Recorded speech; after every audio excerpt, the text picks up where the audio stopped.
In this video, I'll take a look at creating building form based on solar radiation analysis within Revit and Vasari.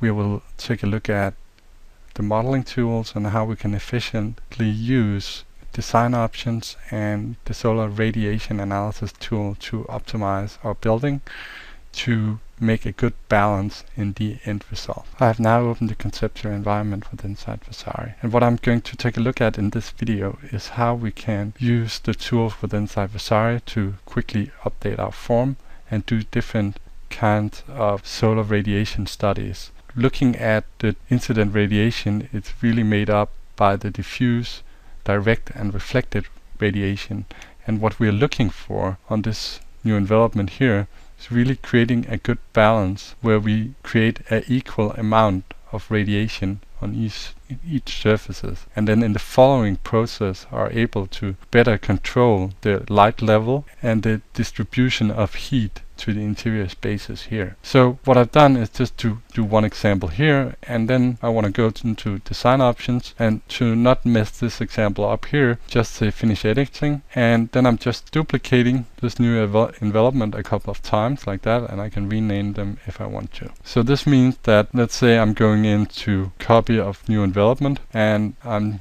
going in and I'm modifying the project here, and I can do my solar radiation analysis. I will go through that in a minute, and then I'm able to go back to my kind of primary example or setup.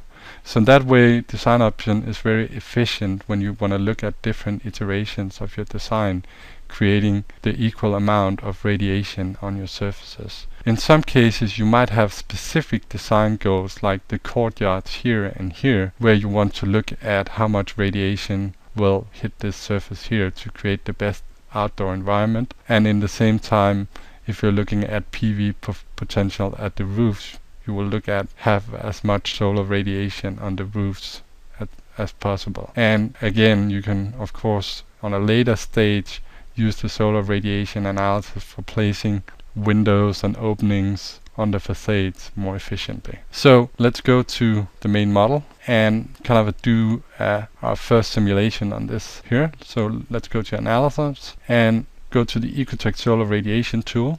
And I think it's very important when you compare different things that you compare the same things. So I'm using 1 year solar study. I have the accuracy of 20 with a pretty low resolution to have quick iterations on my design, and I'm looking at the average value and watt hours per square meter. And then for the optimizing form, I'm really just looking at the default solar radiation style, but I can also apply my own styles with numbers or the Ecotech style if I want to. So let's just go in and mark out the faces that we want to simulate like this, grab the whole thing here, and then deselect these surfaces here.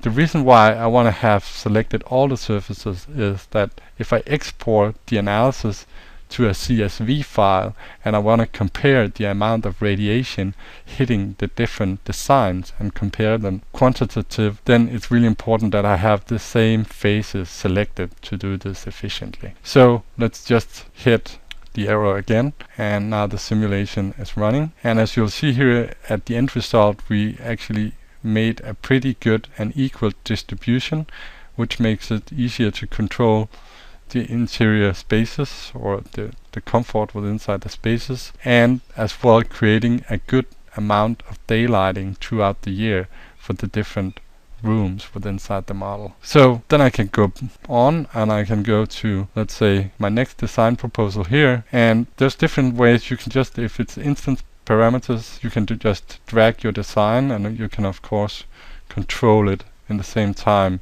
within inside your schedule to look at the quantities and stuff like that. But for now, if you have put on a parameter, a height parameter within inside the mask, you can go and you can use this add-in, the parameter slider, to just quickly update your form like this. So this is really just a factor of how high it is. Okay, so let's mark this out and see what happened to this new envelopment here, like that. And we mark it out again. Let's see that. Okay. And this is really much faster with inside Vasari than you can do it with inside Ecotech. But one problem here is that you can't lock the scale, so you won't know what the actual color really means. Of course you can look at the legend, but really just here you'll see that now you don't have too much light coming down to the courtyard and stuff like that. So really, I think if we go back to the first example and the main model, this was really what we were looking for in this project.